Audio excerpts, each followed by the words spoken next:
Ashley Banfield here. I want to wish you terrific luck with your podcast. What was that called again? That podcast, what was that called again? You are officially 0%. Oh my God. KRZLE. Yeah. Charles. Yeah. Burt Reynolds pulls out a banana and starts feeling it. Butterfly kisses. Oh my God. Hey, fuck these drums. The synopsis just isn't good. Oh my God. Okay. And on that note.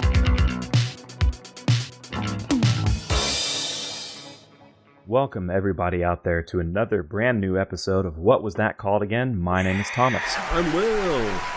And this is a movie podcast where I have selected 3 movies, and I will read their IMDb plot descriptions to Will. Me. And then Will is going to have to match the plot description with the correct title. We've had quite a interesting few weeks over on the YouTubes. Where oh, yeah. Hello, YouTube world. Our videos are relatively speaking, popping off on the charts. Popping. By that I mean we're getting 100 views consistently for the last 3 episodes we've uploaded. I don't know what the deal is. People are recommended our videos for some reason, and then they watch them for an average of 42 seconds, and then they click away. Yeah. So really, we need to thank YouTube and the algorithm, not necessarily the people who are accidentally listening to us. Yeah. It's really the algorithm that we need to thank for recommending us to these random people who have autoplay on apparently, and then we pop up and they're like, what the fuck is this? Yeah, this is not what I wanted to listen to. And then the 29 seconds it takes to find another video and then click off. Yeah, exactly. Yeah, so shout out to you, YouTube. Yes. You are the tube. We came in discussing frustrations, so we're recording this episode at the highest of spirits. Yes. Where everything's going great for everybody involved. Let's see here. Unless we have anything further, we can slip on over into drink check. Yes, drink check. Go ahead.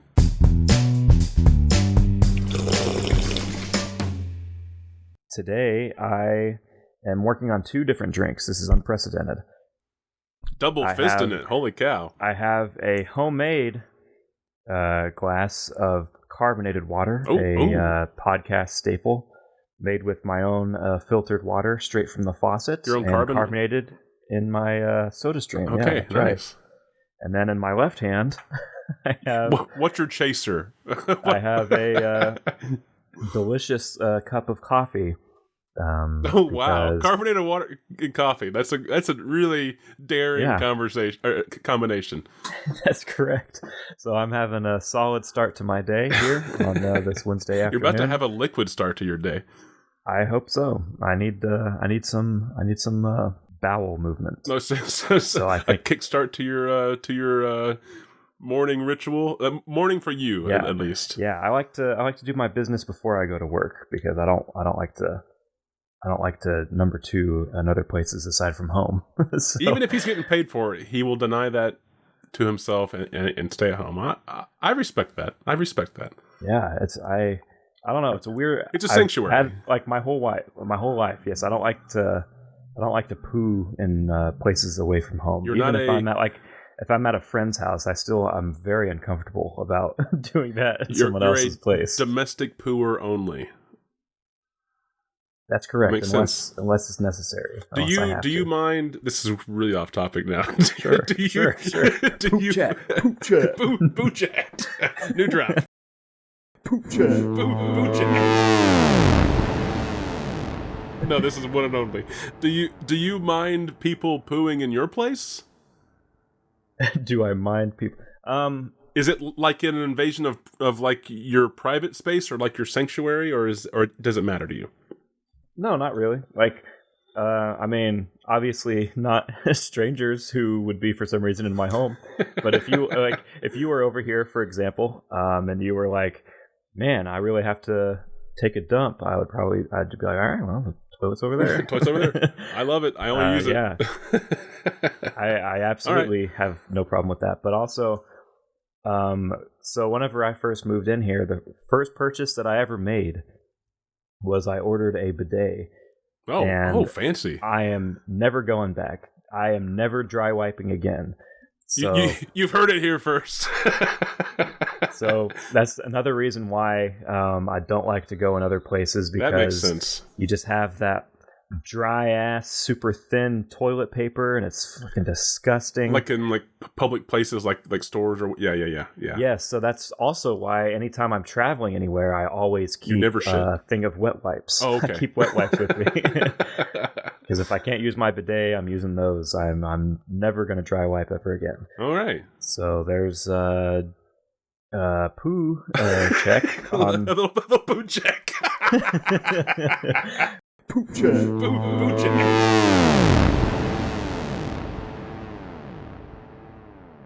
And so now that we've got that out of the way, Will, what are you drinking over there? Oh yeah, that's right. We're drink check still. I forgot all about that. I'm just having a lemonade. It's Wednesday after work. It was a longer day than usual, and I also got news that I have to do an emergency video edit that is supposed to be due today, but I told the guy that's not happening. So instead, you told him that you have your own podcast that you have to do. No, I told him a few days ago whenever I got the news, I said it won't be done until this weekend. And then today he sent me further information that said it had to be due today or they were going to miss their deadline. And I said, well, I guess you're missing your deadline then. Yeah. Because there's no way I can get it done before this weekend.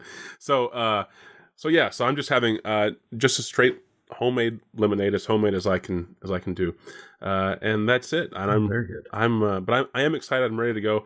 I don't doing these weekday recordings for me, I don't have the confidence to call a hat trick like I used to. So I'm still not there yet, but I'm at least excited to hear what you've brought me this time around. So you're feeling a 1. You're feeling one out of 3. At this point, Wednesday, and it's almost 6:00 my time. As long as we get through this episode, that's really all I care about. I agree with you. And okay. I guarantee you, listeners, that this is going to be the only podcast you've ever listened to that discusses these 3 movies and poop in the same episode. And so we are ready to get going here. I'm ready. I have 3 movies, and they are all 3 90s independent films. Ooh, okay. We're going to be kicking off our journey in the year 1993. Good year. And your synopsis for the film reads as follows. A New York City film director working on his latest movie in Los Angeles begins to reflect the actions in his movies and real life, especially when he begins an affair with the lead actress. Ooh.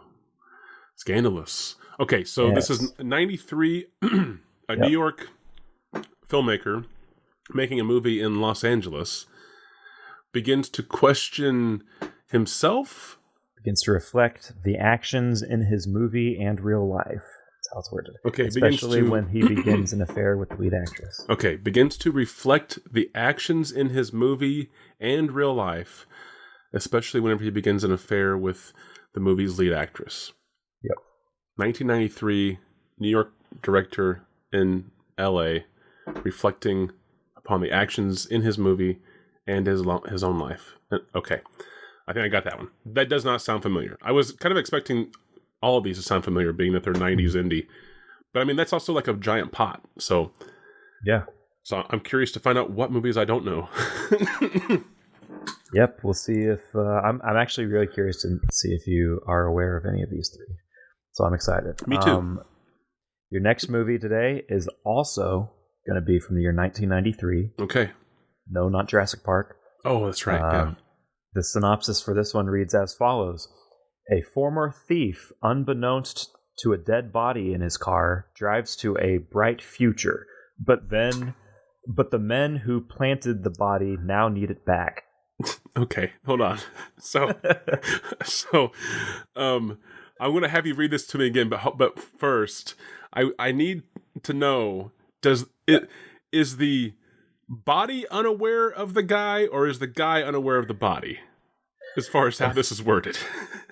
The former thief is unbeknownst to Oh, I see what you're Yeah, saying. it sounds like it's saying that the body doesn't know that there's a thief. Yes. What if this whole movie is from the perspective of the dead body in Boom! the car? I'm in. I'm back in. And I've represented this in my head the whole time.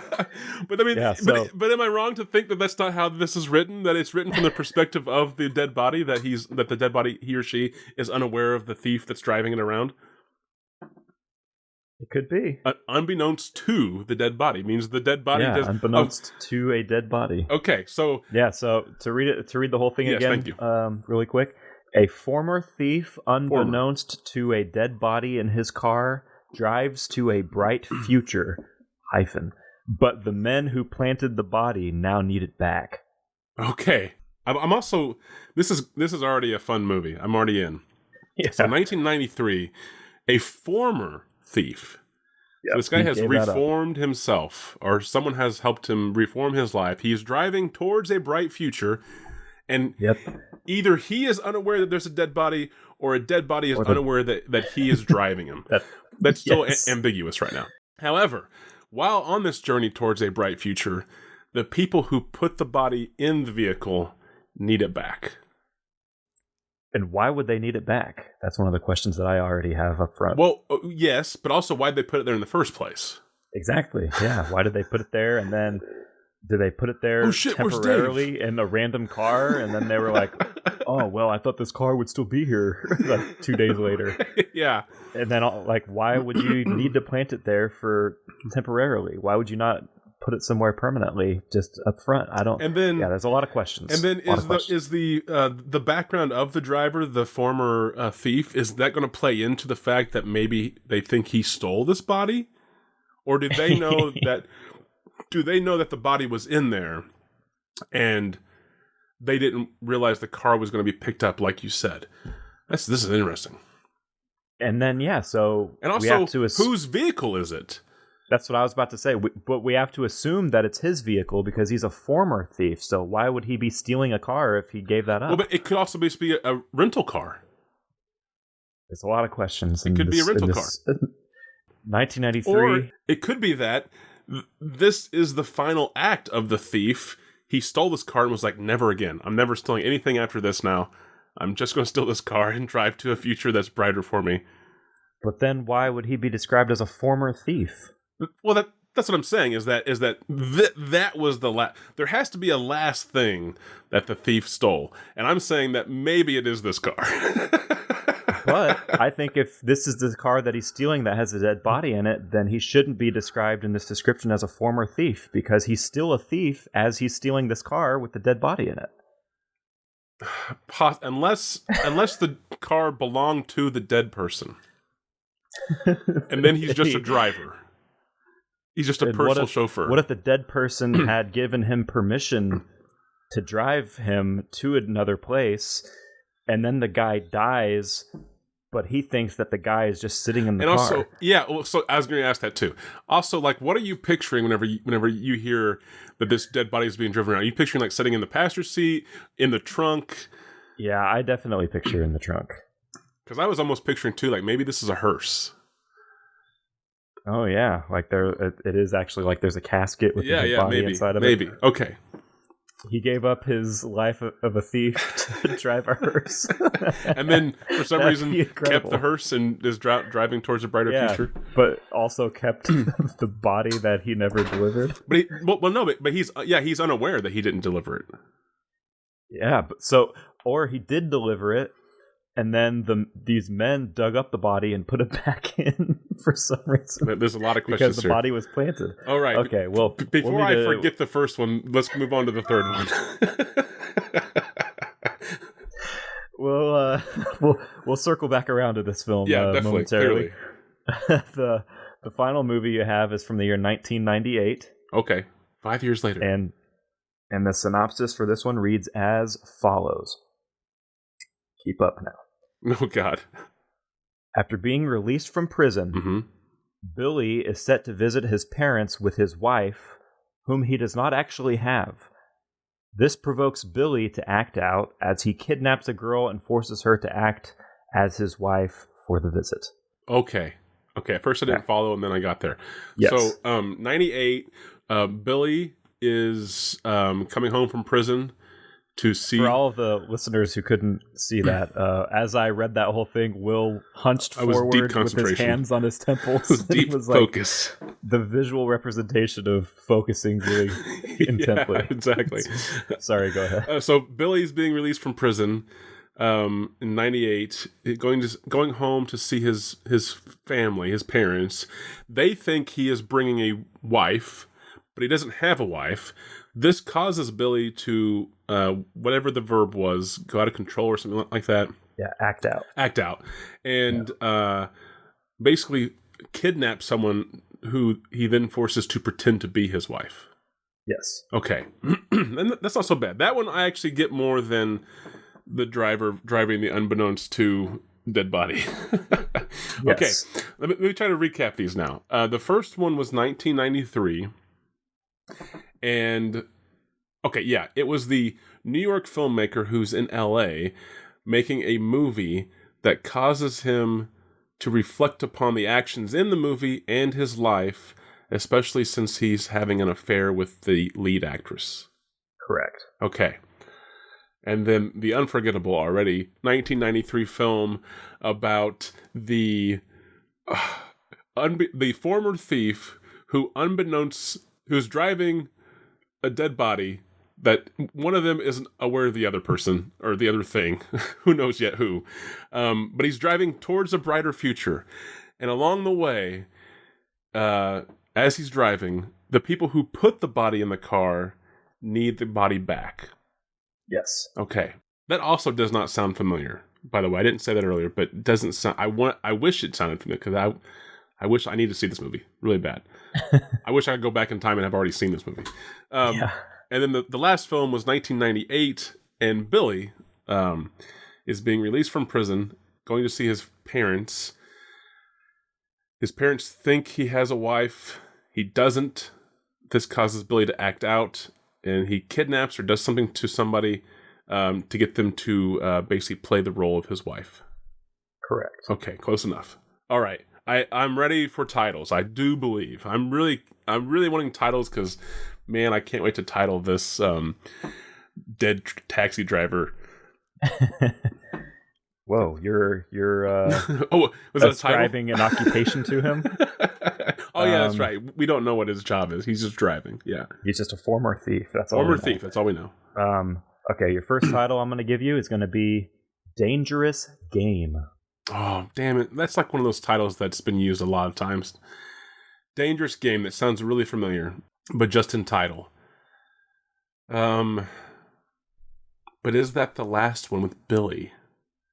For some reason, like immediately that made me think of there was a very distant soft bell that rang, and it, for some reason, made me think of that movie that is from 98 with Billy and not having the wife. Dangerous Game. Why does that sound so familiar? Okay, next title, please. The next title is going to be Trouble Bound. Ooh. Trouble Bound. Okay. Bound for trouble. Bound for trouble. So that kind of already pulls me towards the 93 film with the guy driving, the former thief, right? We're trouble bound. But does he know that he is? I don't know. Because now I'm also thinking that maybe this could fit with the other 93 film, either it being like the name of the movie that's being made, or just describing this guy who's clearly doing questionable things, and knows it or is aware of it. Is he still going? Is he still going to like reach that destination of trouble, or is he just trouble bound and can maybe save himself before he gets there? But I don't think it fits with. I do not think it fits with the 98 film. Trouble bound. That doesn't. At least right now, I can't talk myself into that. Trouble bound. Yeah. Okay. Third title, please. Your final title is going to be Buffalo 66. Okay. I wasn't expecting that at all. As in, like the hyphenation for the year, like apostrophe 66. Oh, Buffalo okay. 66. So this is like a date stamp. Buffalo 66. Oh, I don't know what that would fit with. Why would you call any of these Buffalo 66? Buffalo 66. That doesn't make me think of any of these movies. Like, again, maybe that could be something related to the first film and like the film within the film. There is a New York connection, so maybe Buffalo, New York. But but 66, why would you call this 66? I didn't get the impression that the New York filmmaker story was set in 66. I just assumed it was also like in the 90s. And I still think that. I don't think it would be like a period type thing.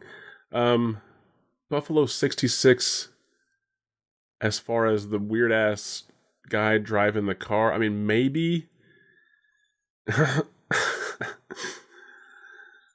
was there a car called the Buffalo? I don't know if there was like a model of vehicle called the Buffalo. Maybe like that's like, you know, the year of this car too is like it's like a 66 model, you know, or 66 Buffalo. Buffalo 66. I have no idea on this one. And then the last film, as far as being called Buffalo 66, we don't really have like a time frame. I guess maybe like Billy's crime could have happened in 66 in Buffalo. I don't know. And then, you know, we flash back to then occasionally. Because again, 98, Buffalo 66 doesn't fit anything. Like, I'm trying to even think like, you know, this is the 90s. So, well, and like 98 too is on the end. Well, not the end. It's whenever the home video wasn't as massively popular as it was, because we had like TV, or, you know, like HBO, and we had other movie channels where you weren't always going out to the video rental store. Whereas like the early 90s, especially in the independent market, you were trying to like set yourself apart and be interesting. Okay, let me just recap all three titles again. So we have Dangerous Game was one of them. I can't even remember if that was the first one or second one that you gave. Dangerous Game, we have Buffalo 66, and what was the other title? The other title is Trouble Bound. Trouble Bound, that's right, Trouble Bound. So the question becomes, why would you, if this is 90 independent cinema, especially early 90s, Trouble Bound, Dangerous Game sounds like an early 90s title. But Buffalo 66 does not sound like a title at all. It's Buffalo 60. What does that have to do with any of these? I mean, I guess maybe because, like, okay, we have an eye rub. Yeah, many. Okay, so I'm trying to like figure out here out loud. So to me, Buffalo 66 elicits comedy, maybe. Like it for some reason, I don't know. I can't really explain why. I feel like this is like a more Whenever comedic. You think Buffalo 66, you hear like the whoop, whoop, whoop, whoop. No, I just feel like this title. I'm trying to like relate it to something that's more understandable than just my incoherent speech. Like it just makes me feel like the title is sort of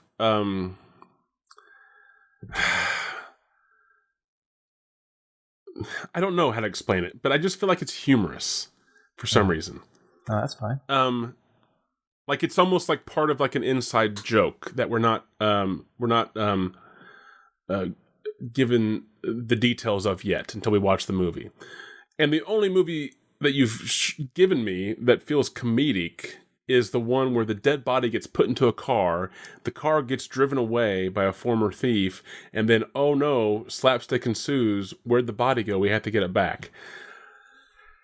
So for now, I'm going to keep that there. But now I'm left with Trouble Bound and Dangerous Game. Yep. And I really, for some reason, Dangerous Game really rings a bell. But again, I also think maybe it's one of those titles that have been just like recycled for other films. The thing that it always makes me think of is The Most Dangerous Game. Well, there's that too. Which, of course, is a lot different. Yeah, but which is also... that's the first thing I always think of. What, 2 or 3 films that are called The Most Dangerous Game as well? Yeah. Yeah. But for some reason, Dangerous Game, like, I don't know why, I just recently feel like I've heard of that. Dangerous Game. Have I seen this recently? I just didn't realize it. Dangerous Game.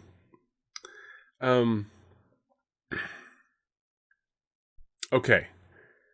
Trouble Bound, Dangerous Game. Those are the ones I'm tore on, and I'm just torn between the first 1993 film about the New York filmmaker in L.A.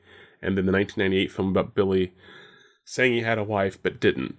Also, like, he's coming from prison, so do his parents think he got married in prison, or do his parents even know he's coming home from prison? And like, oh, I haven't seen you in a long time, Mom and Dad, because I've been like starting a family. And then he gets out of prison and is like, well, I have no place to go except for home. They're going to think I've been, living with my wife for the past 5 years. Whenever really I was Ted's cellmate.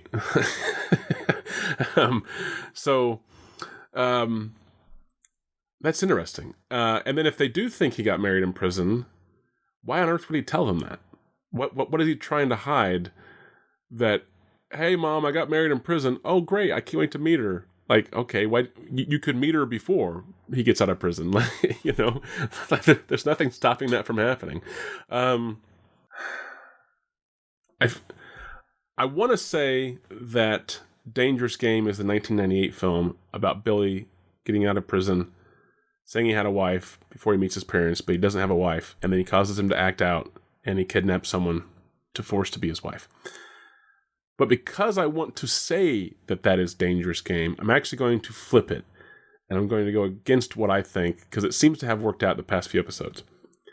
So, for no reason that I can even think of, other than it's the one that sounds the most serious, tonally, I'm going to say that 1993, New York filmmaker in LA begins to reflect on the actions in his film and his life, especially because he's having an affair with the leading actress. I'm going to call that one Dangerous Game. Only because it goes against what my gut's telling me. And then I'm going to say that the second 1993 film with the former thief who is driving, unbeknownst to him, I'm going to assume, a dead body around towards a brighter future, while the people who put the body in the vehicle need the body back. I'm going to call that one Buffalo 66. And I just picture, here's my poster art for Buffalo 66. My poster art for Buffalo 66 is like a skeleton in the back seat of a car that's like leather interior, and the skeleton is smiling with aviator sunglasses and a cigarette, and is either wearing a hat that says Buffalo 66 on it, or is wearing like a Letterman jacket that says Buffalo 66 on it. That's the poster I see for Buffalo 66. Okay. So that leaves the 1998 film of Billy leaving prison, lied to Mom and Dad about having a wife, and then acting out by kidnapping someone to pretend to be his wife as Trouble Bound. Final answer. Alrighty. With that roundup out of the way, you're 1 out of 3. Oh my gosh. Okay. So I really feel like I got Buffalo 66 right. That's the only one that feels like silly, slapstick, zany. And Buffalo 66 is the only title, even if Buffalo 66 doesn't elicit comedy, like I think it does for some reason, the other two titles definitely don't. So I feel like the other two titles are too serious for a dead body former caper, that whole weird. That just sounds like it's supposed to be funny. So I'm keeping Buffalo 66 where it is, and then I'm gonna have to go with, for some reason, what I thought was right. I'm gonna say that the 1998 film, Billy not having a wife in prison, needing a wife, kidnapping, as Dangerous Game, and then the 1993 film of the New York filmmaker in L.A. Realizing that his life is going down the wrong path. Maybe that's Trouble Bound. Final answer. Okay, with that switcheroo out of the way, you have 0 correct. Oh my God, really? Yep. So Okay, which one is Buffalo 66? That's all I care about. we'll get there. It's not the first one. The first one, from 1993, from director Abel Ferrara, is Dangerous Game. Okay, yeah. This movie stars Harvey Keitel as our film director. That's why this is familiar. I have heard of this. I think I've seen this, actually, maybe. It co-stars James Russo as an actor in the film, and it co-stars Madonna as the lead actress in his film. I think I have seen this. I just watched it the day before yesterday because I got a Blu-ray copy that I ordered from Vinegar Syndrome. It's been sitting on my coffee table for a while, for like a couple months, and I was sitting at home and I thought, you know what, I'm going to finally watch that movie. I wanted to watch it. I have time. I'm going to feature it in this week's episode, and I'm going to watch it right now. Good reason. What I did not do, though, is watch any of the special features, of which there are plenty. And so I do not, at the current time, have a lot of information about this, because there's also not anything really listed on the IMDb trivia. That's interesting. I can tell you, however, that it is, at the time of recording, available to watch free with ads on the Roku channel app. Nice. And on Pluto. So it is readily available. It was a rather uncomfortable watch, as most of Abel Ferrara's films tend to be. So I can say that. So if you're into his movies, recommended. If you're into like uncomfortable drama films, recommended. I mean, it makes total sense. Otherwise, maybe stay away from it if you're not into abuse and yelling and other things. Like that. So I think I have seen this, at least in part, and probably in film school. I mean, all of it, I feel stupid. I mean, I always do, but I mean, I really feel dumb now. Because clearly I should have kept that one Dangerous Game. It had the most serious, like, tonal feel to it. I was so set on Buffalo 66 being a comedy. Yes. Dangerous Game was written by Nicholas St. John, whom, to anyone out there who is unfamiliar, he had written a lot of Abel Ferrara's movies, a lot of, including my favorite Abel Ferrara movie, Ms. 45. He also had written the screenplay for The Driller Killer, Fear City, King of New York, Abel Ferrara's version of The Body Snatchers. Yeah. And The Addiction. Yeah, this guy, his whole career was pretty much spent writing Abel Ferrara films. A lot of his most popular movies, it seems. Good partnership. So there's that. So the second movie that we featured from 1993 is Trouble Bound. I almost called this with the whole like bound and driving thing. From director Jeffrey Reiner. Doesn't sound this familiar. Movie stars Michael Madsen, hot off of his career.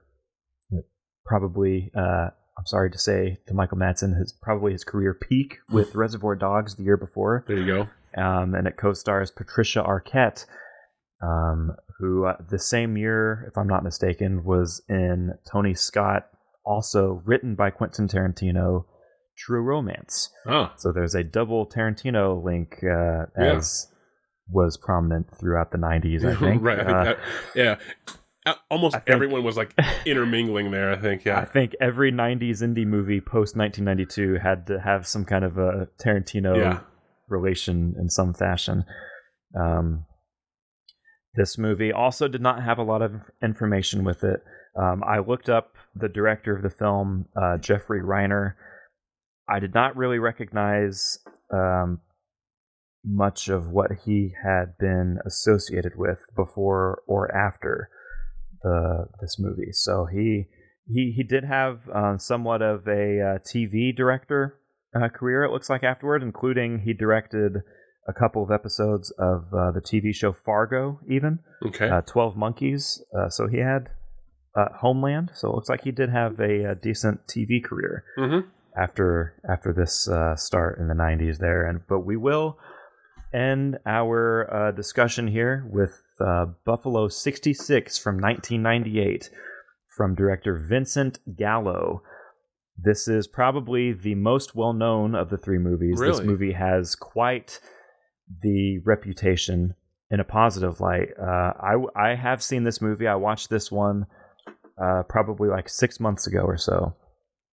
I went into this one with a reputation that preceded the film, and it did not come even close to living up to the reputation it has whenever I watched it. I very strongly disliked this movie. So, to those who do not know Vincent Gallo, the director, writer, and lead in the film, he is, depending on if you're a white nationalist or not, he is a horrible person. Well, if you are, fuck yourself and go away. So, some information on this movie, of which I have plenty. This movie stars, like I said, director, writer Vincent Gallo in the lead as Billy. It co-stars Christina Ricci in her debut film. Oh, wow. This is her lead, or her debut performance at the age of 17 when they were filming the movie. That's it also a little co-stars, creepy knowing there's kidnap involved. It co-stars Mickey Rourke, Okay. and Rosanna Arquette, Jan Michael Vincent, and Angelica Houston. Wow. Okay. Billy's childhood home in the movie, where his parents live, that we see in the film, is actually Vincent Gallo's real childhood home where he grew up with his parents. Of course it would be. In Buffalo. Mickey Rourke was going through tough times with both career and finances. According to an interview with Rourke, he stated that Gallo offered him a small part on the movie and paid him with a paper bag containing $100,000. Wow. And he does appear in the film for not very long. He's in it for like a few minutes. Christina Ricci and Lance Accord both had difficult working relationships with Vincent Gallo, resulting in Gallo publicly disparaging them after the film's release, calling Ricci a quote-unquote puppet and overweight. And he referred to Accord as a quote-unquote button pusher. Angelica Houston also did not get along with them, and Gallo claimed Houston caused the film to be turned down by the Cannes Film Festival. Christina Ricci said of working with Vincent Gallo, quote, "I was 17, yeah. It was my first movie away without my mother. Not a wise choice. I really didn't understand what was going on most of the time working with a crazy lunatic man. I'd never encountered such insanity. He's one of these people who sometimes he's so nice to you, and then next he imagines that you've done something horrible and he'll start screaming at you. It's difficult to get on well with someone like that." Yeah. Unquote.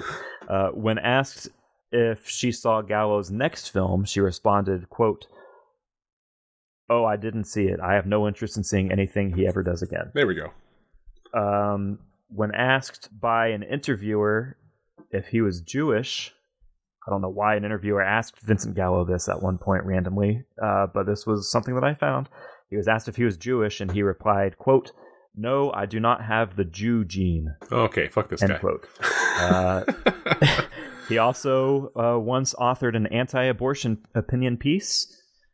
He described Richard Nixon as an intellectual. Okay. And in 2018, he said he is, quote, "extremely proud Trump is president." So there is Vincent Piece Gallo of for us. trash. All right. So really cool guy. Made this movie that a lot of people have a high opinion of. So from what I have seen of the films that he has directed, of which there's just a small handful, this movie is like his most highly regarded. And I can see where the high regard comes from. It's got that 90s indie aesthetic to it that I love, and I was really excited to see. It's shot on really unique looking 35 millimeter film.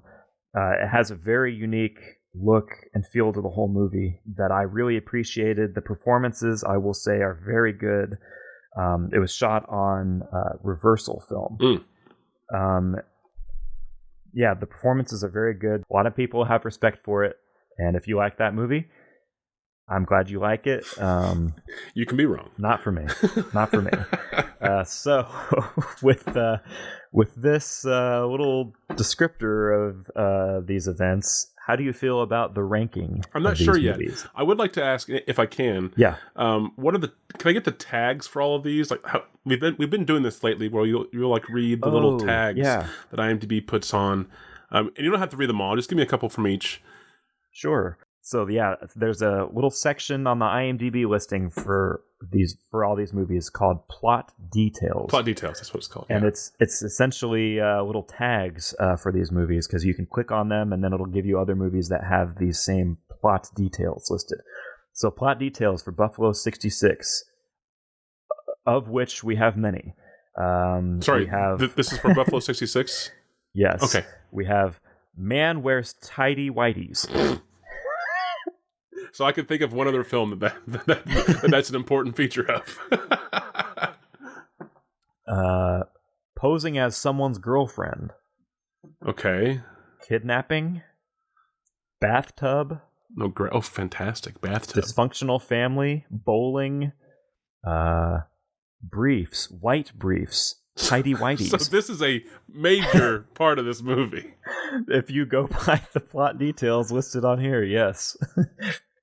Prison guard, photograph, photo album, homecoming. Okay, that's enough. I'm just picking at random. I'm just like scrolling this through. This is fine. Go on to the other movies. Go on to the other movies. This isn't telling me anything.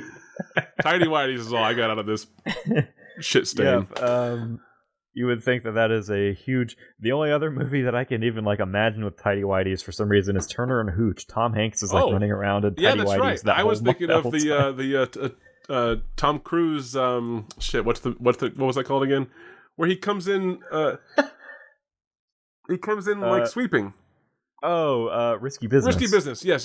That's the one I was thinking of. We have substantially fewer plot details for Trouble Bound. We have the first one. The first one is Woman on Top. Okay, there we go. There's always like, ever since we started doing this, there's always something that is like, there's like a lot of innuendo. Yeah. If we were to put that in our title alone, we would get even more views on YouTube. Yeah. So I can read you all these because there's like 6. Okay, go ahead. Woman on Top. Man on Bottom. Oh. Car, body, hitman, mafia, ex-convict, and gambling. Mafia, okay. I like the Mafia gave me something. Okay. It was more informative than Whitey Tighties or whatever the other one was. Or Woman on Top. Yeah. Well, I mean, that could maybe that's not a sexual thing. Maybe that's like a power dynamic. What if it's a woman body and it's on top of the car? Oh God! Oh my gosh! Yeah. And if that's the case, how did he not notice that there's a woman? Maybe he slept on his car and they planted the body on top of the car and he didn't know that it was on there and he woke up and just started driving. Yeah. By continuing his trip. Like whenever you accidentally like leave your coffee on top and you get yeah. Exactly. Yeah, or like Vacation, whenever they like strap the dog, the dead the grandma. That's right. Yeah, the grandma, whatever she was. Yeah. They like strap her on top and drive her to like pours rain. So the plot details for Dangerous Game now to wrap this section up. I don't know if we have anything really fun, but we have psychological abuse. Okay, that makes sense. Film director, film within a film, rape. Female frontal nudity, black panties, bad marriage. So we have the yin and the yang of these two films here. We've got whitey tighties and black panties. Yeah. Downward spiral, drugs. There we go. There's Dangerous Game. Okay. Yeah, I'm pretty sure I have seen Dangerous Game. Like I said, if not in whole, at least in part.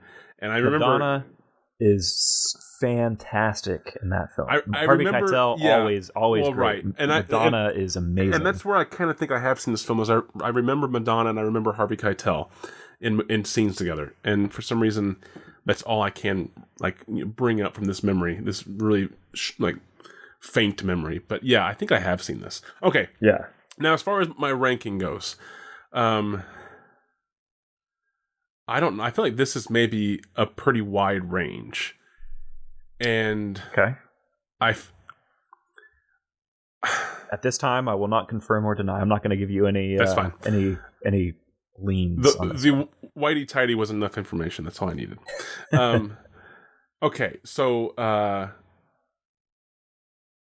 the fact that I have seen Dangerous Game, or at least am aware of it. Allegedly. Yeah. Well, yeah. Allegedly. Yeah. Yeah.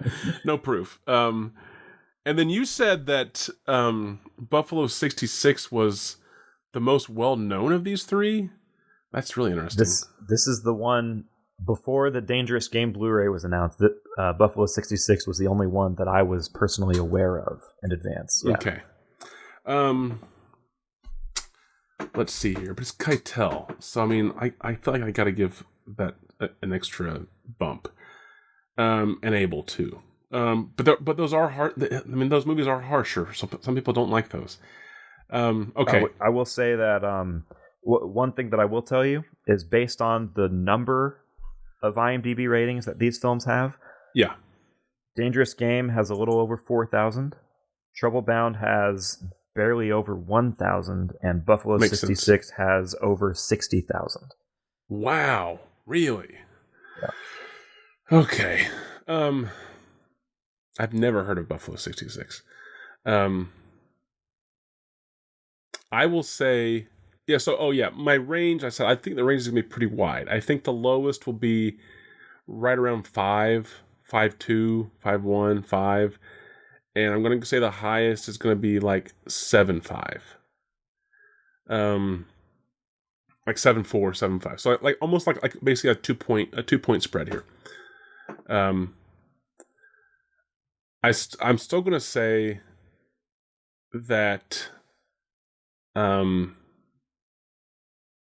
Dangerous Game, because I've heard of it and allegedly seen it, it has the highest.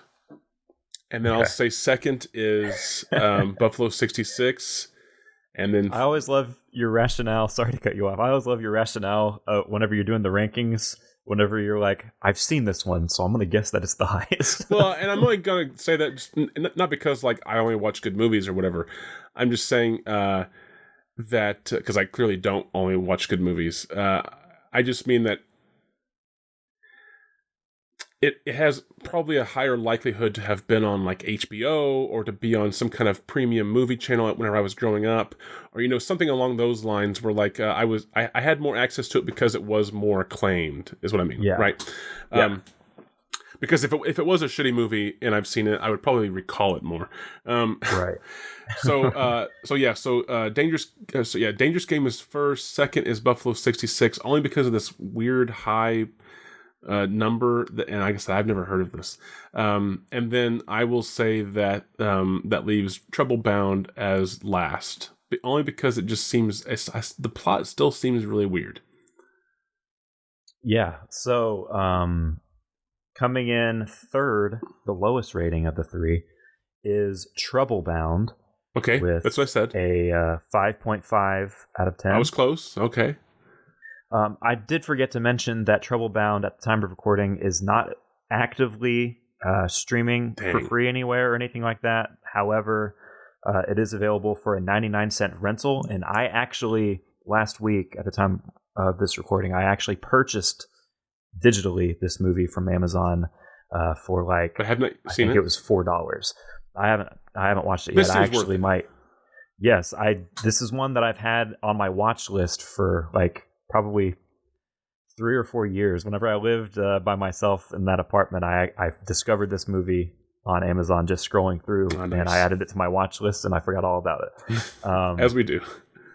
And then the other thing that I did not mention while we're on it really quick, Buffalo 66, at the time of recording, if anyone wanted to check that out, it is actively available for free with ads on Tubi, Roku Channel, Pluto, Freevee, and Amazon Prime. It is streaming on Prime right now. Nice. So, lowest with a 5.5 is Trouble Bound. The middle with a 5.6 is Dangerous Game. Wow. And the highest rated of the three with a 7.4 is Buffalo 66. So I got the spread right. I just got the two wrong. I mean, listen, I don't know this movie. You say it's not great at all. Part of me just wonders if this thing is being hyped up because of the white nationalist link. I hate to say that, even like give it acknowledgement, but I don't know. Maybe the movie is great. I don't know, but I will combat that only just because.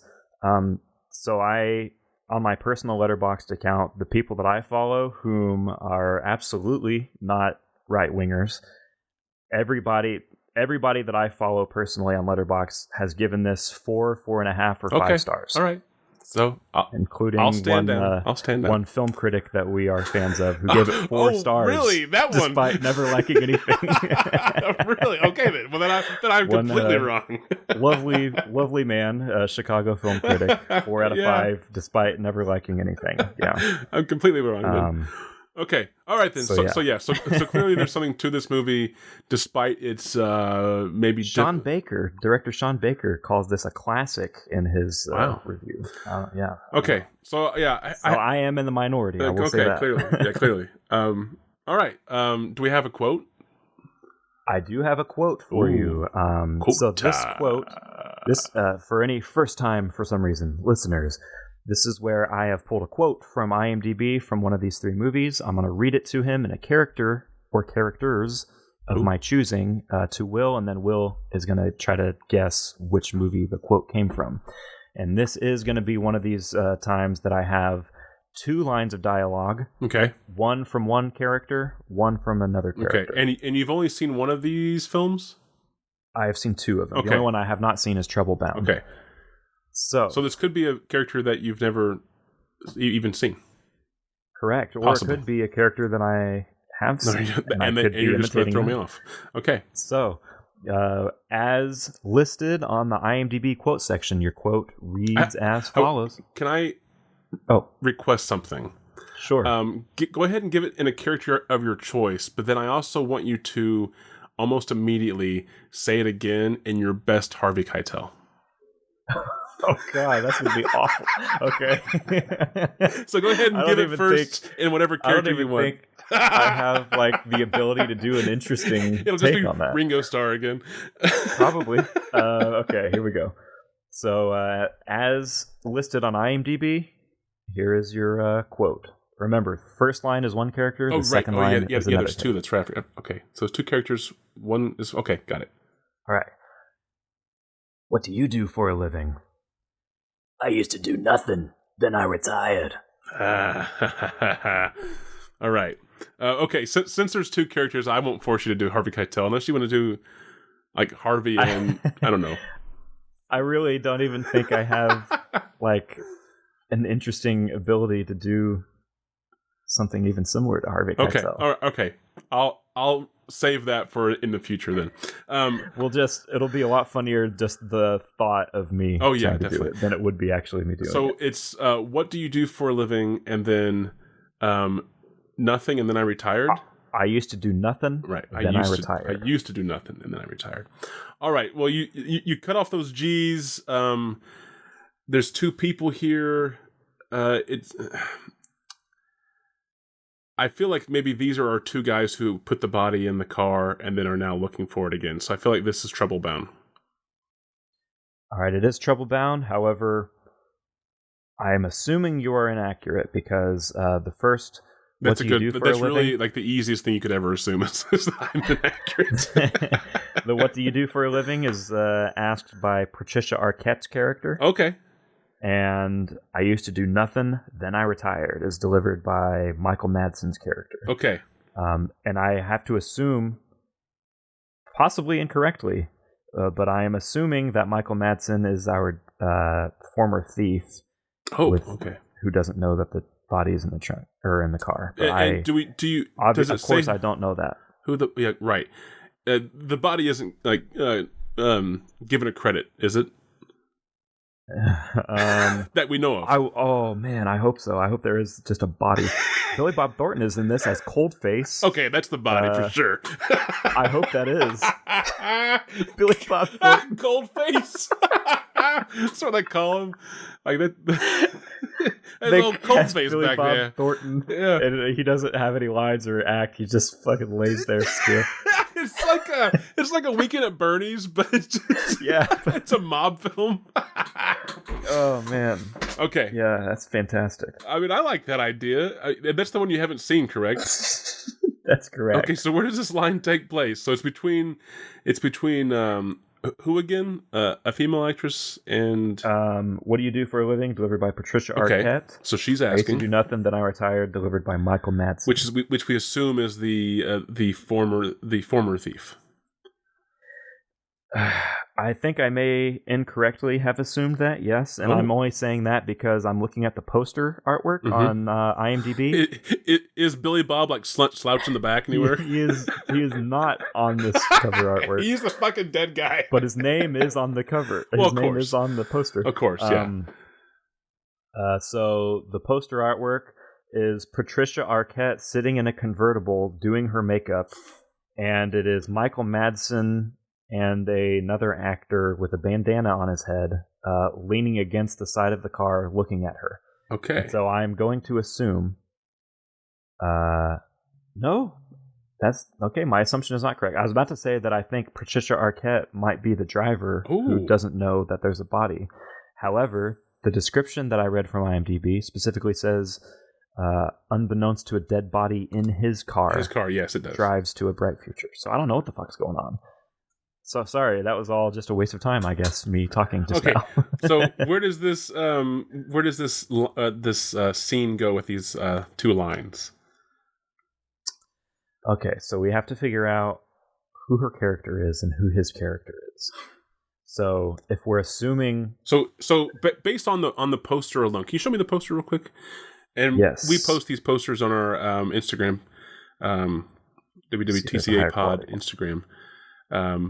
But I'll also describe it because that's the best thing to do on an audio podcast is to describe a visual thing. Stalling for popular Thomas. Segment is Will describes the poster art I'm showing him. I just want to get inspired because you said she's sitting in a convertible. Yeah, the poster artwork on Letterboxd is absolute garbage, but the IMDb one is like the DVD cover. It looks like so. Oh, okay. So this is not what I was picturing at all. Okay, so is that's not Billy Bob in the bandana, is it? No, it is absolutely not. Okay, definitely the not. image was just really kind of not great. In fact, I'm gonna guess that it is Sal Janko. Okay, based on the guy's picture, it looks typecasting like at that point. Okay, so yeah, there's a convertible, but it's like a profile shot of the passenger seat, is what it looks like. So you said Patricia Arquette, correct? She's sitting in the passenger seat, looking into a compact, putting on lipstick and sunglasses. On the driver's side of the vehicle is our two male figures, and is possibly our former thief, both in sunglasses. One is smoking a cigarette, one has a bandana on his head. It appears to be sunny, but also the backdrop is night. So this is really a bad photo, is what this is. Good work on. So I was hoping that would inspire me some, but okay. So she seems to be someone who the tagline that's listed on this underneath the title. Yeah, says, "A woman like Kit comes around once in a lifetime. That's enough." That's enough. Okay, so she's insufferable is what it is. Okay, well, but like her I guess vibe that she's giving off there in the passenger seat is that she just doesn't care about what's going on around her. She's more self-focused. That's the Letterboxd one. Yeah, even worse. Just two people sitting on the hood of it's almost like a Bonnie and Clyde type modern day thing. Yeah, just not good. That's not a good poster. She's holding a pistol, and Michael Madsen has his arms crossed. So there we go. Okay, so let's decide: is she affiliated possibly with this dead body? Is she affiliated with the people who put the dead body in the vehicle, or is she just someone who this former thief knows, like a girlfriend or somebody he picked up on the side of the road? So because he's driving towards a brighter future. I'm gonna guess that she, for a possibly surprise twist, she is one of the people looking for the body. It's in the vehicle that she's in the whole And- time. Where did I put it? She's just doing her makeup. It was right here. Yeah. Okay, so she's one of the people looking for the dead body. Okay, fine. Based on this super weird tagline, she's looking for the body, and the man who is the former thief starts to fall for her or some shit. Well, like that. of course, yeah, that makes sense. Okay, so then She's a woman, and and she's young, and she's the fall only other for- female in the movie, probably. I think that is true. Yeah, No, there's another one. that person doesn't There's count. two at least. that person's like a secretary in an office somewhere. Okay, so I feel like you're correct in saying that she's involved with the people looking for the body. That possibly like a mob or mafia connection there. Okay, so who is the dead body to her? Is this a former lover? Is this a like a mob boss type higher up? Is this her father? Is this? It's actor Billy Bob Thornton. Well, no, it's gotta be. Yes. That's what the body is. But they call him what was it again? Cold face. Cold face. Cold face. Okay, so she's looking for the actor Billy Bob Thornton. How did he die? Was it a murder? was it accidental? Oh yeah, what if he died accidentally on the set of a film and then they stashed his body in this car temporarily until they wrapped filming? Are we implying that this film was produced by mobsters? Are we? Yeah. Okay, because maybe she's just a producer. Yeah. So this is the movie that they're filming in Dangerous Game. This is being directed by Harvey Keitel's character. Oh gosh. Okay. So we think that the person who answers the question about I used to do nothing and then I retired, we think that that's going to be the thief, right? The former thief, because that kind of makes sense. The former thief doesn't want to like reveal that they were a former thief. Okay, yeah. Okay, so this seems like this would be pretty early on in the movie, yeah. Like they're just kind of getting to know each other. Yeah. Okay, so what's the scene? How are they? Like what situation are they in? Are they in the vehicle? How did they get in the vehicle? Or are they not in the vehicle yet? Nope, they're at a restaurant. Okay, they're in a restaurant. Have they already driven together? No. So they're just meeting? Yeah. Okay. They've been So they've been randomly this woman walks up to this guy. So what do you do for a living? No. They either followed or they were just so he drove off in the car, not knowing that the body was in there. Okay. And then these mafia people, for some reason. No, wait, hold on. Go ahead, actually. Sorry to interrupt. Oh, I was just going to say that they come back to the car and it's gone. And they, like, maybe by someone in the area, they were like, oh yeah, I saw the car go off that way. The other go off female in the it. cast is the one who says that. And and they see the car parked in the parking lot at this like restaurant or whatever, and they go in. Oh, okay. So wait, but it was his car though, right? He didn't steal the car. Correct. Okay, so they just put the body into this random car. Okay, because what I was going to go on is your silly asinine idea of them just looking for actor Billy Bob Thornton, and this being like a movie, like they were filming a movie, and then he died, and the mob has to figure out a way to get rid of his body. So our former thief, who's driving towards a brighter future, is not actually driving to a destination. He's not driving towards a brighter future.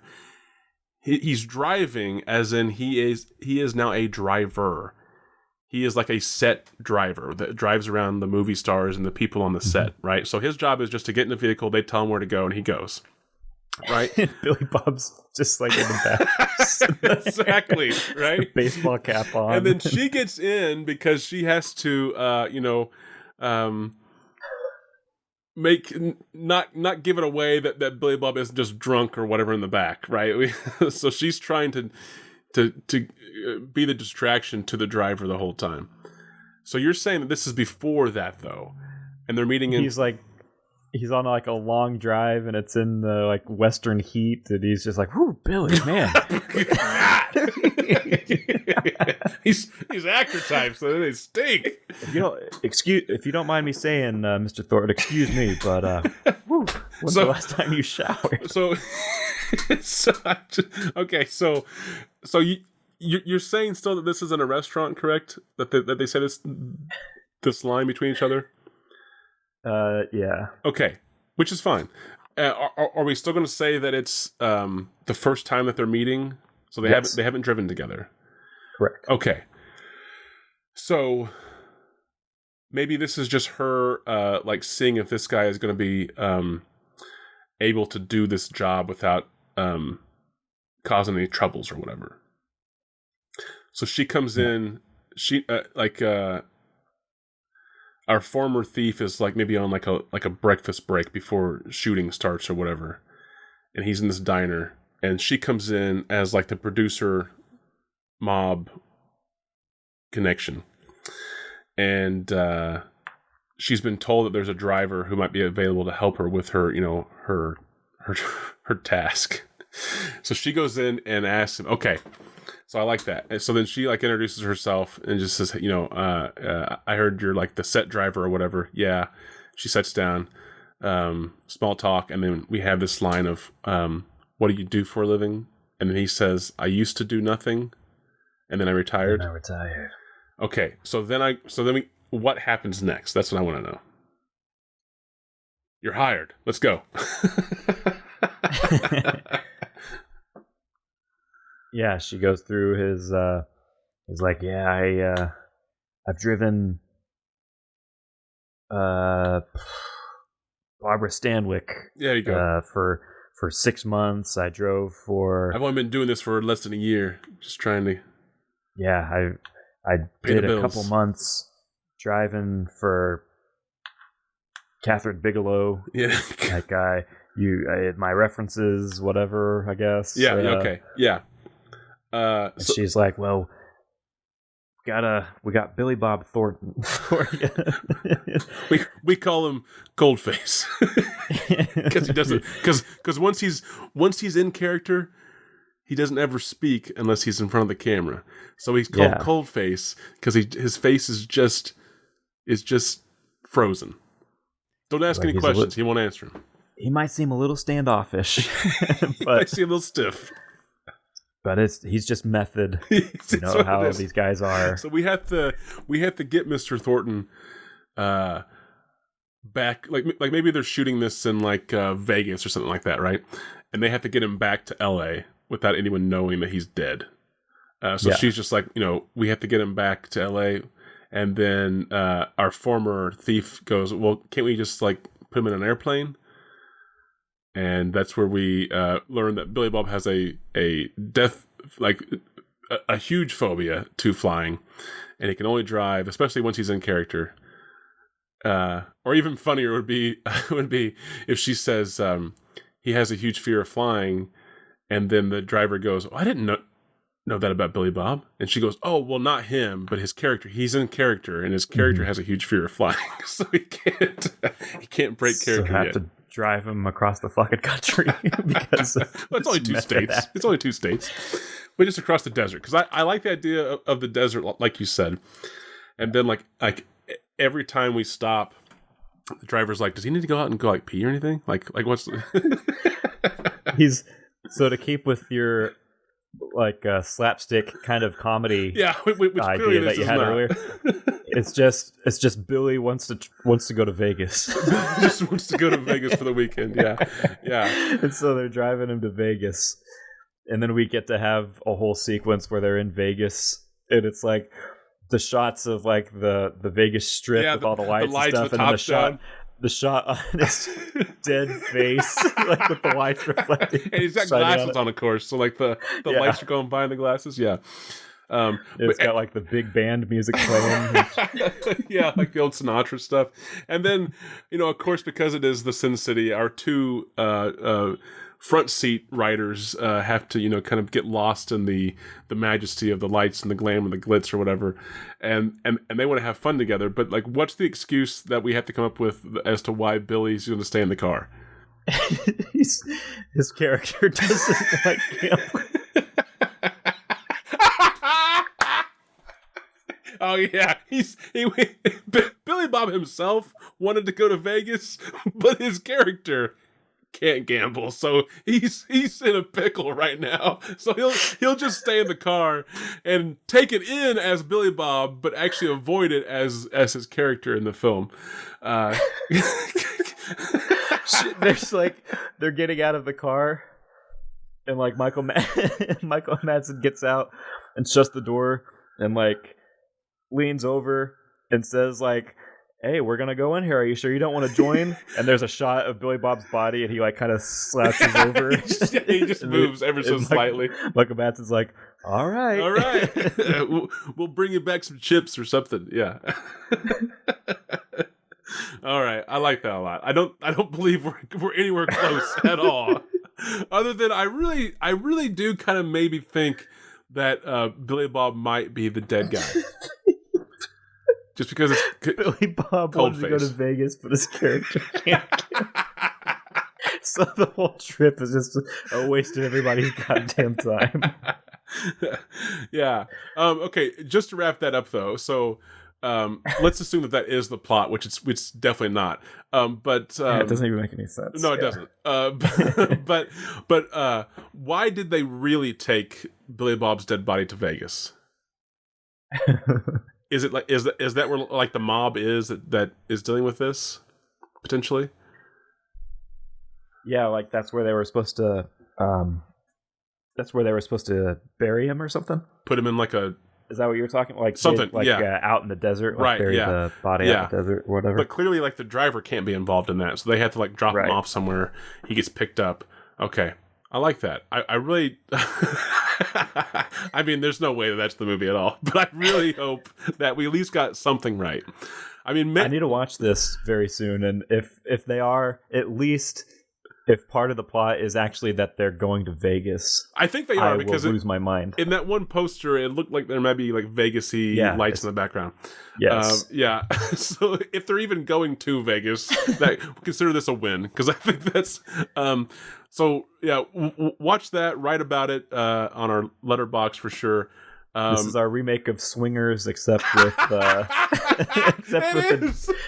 Billy Bob Thornton corpse and fucking Michael Madsen.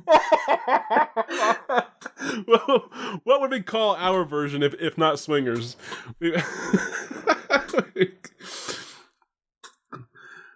Cold face. Just call it cold face. Just cold face. Billy Bob's best performance is just him not moving the whole film at all. Yeah, just like his body like slouching over and like slowly bloating over the course of the movie. Well, that's what I was trying to get at with they like, just keep telling him like, "Oh, baby, you're so fucking money." That's what I was trying to get at with like the going through the desert is like every time they stop for fuel or for a snack or whatever, even though it takes like 8 or 9 hours, but still. Is that we cut to like the back seat and there's either like more flies or there's like more swelling, like he's just getting bad really fast, really fast. At the end of it, whenever Michael Madsen's like drunk and he's in the back seat and he's like palling around with the dead corpse and stuff like that, and he pokes the stomach or something and it blows like a whale. Oh man, and it has like a whistle to it as it like lets out the air. Yeah. Oh god, I'm grossed out now. I want to see this though.